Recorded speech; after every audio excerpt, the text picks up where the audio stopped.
મને આજે એક જણે પૂછ્યું કે ચિરબી ગિફ્ટ સિટીના ભાવ એસજી હાઈવે અને સિંધુ ભવન કરતાં બી વધારે કેમ થઈ ગયા? તો મેં સમજાયો, મેં ગિફ્ટ સિટી છે ને એ રિયલ એસ્ટેટ જોડે કમ્પેર જ ના થાય. એનો પર્પઝ અલગ છે. જેમ દુબઈમાં ડીઆઈએફસી છે, સિંગાપુરમાં બી આવો એરિયા છે જે ગવર્મેન્ટે ડિફાઇન કર્યો છે. ત્યાં બધી જ કંપનીઓ જે છે એની ઇન્કમ ફોરેનમાં થાય અને એને અહીંયા કોઈ ટેક્સ ના ભરવો પડે. એ રિસ્ટ્રિક્ટેડ એરિયામાં કામ કરે. તમે ગિફ્ટ સિટીમાં જઈને જોઈ આવો, એ જે એસસીઝેડનો એરિયા છે એની અંદર બધાને નહીં જવા દે. એને રિયલ એસ્ટેટના લોકલ જે પ્રાઇઝીસ છે એની જોડે કમ્પેર જ ના કરો. અને અત્યારે જે ગિફ્ટ સિટીમાં બધા બિલ્ડિંગો જે બની ગયા હતા એમાં જેટલી કંપનીઝ છે એટલા જ લોકો છે. બાકી બધા જ બિલ્ડિંગ બને છે.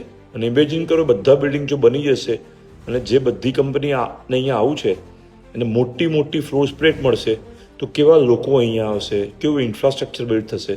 બિકોઝ એક જ એરિયા એવો છે જેમાં ફોરેનથી કંપનીઝ બધી અહીંયા આવે ઓર અહીંની કંપની ફોરેનમાં અર્ન કરતી હોય એવા ત્યાં લોકો કામ કરતા હોય અને એક સાથે બધા સારા મોટા બિલ્ડિંગ એક સાથે તમે સ્કાયલાઇન પર દેખાય એવો આખો એરિયા તમને ઇન્ડિયામાં જોવા નહીં મળે. એટલે આને રિયલ એસ્ટેટથી કમ્પેર ના કરો. એટલે સમજી ગયો કે બધા લોકો આને રિયલ એસ્ટેટથી કમ્પેર કરે છે પણ આનો પર્પસ અલગ છે. ફોરેન કંપનીઝ છે એ અહીંયા આવે.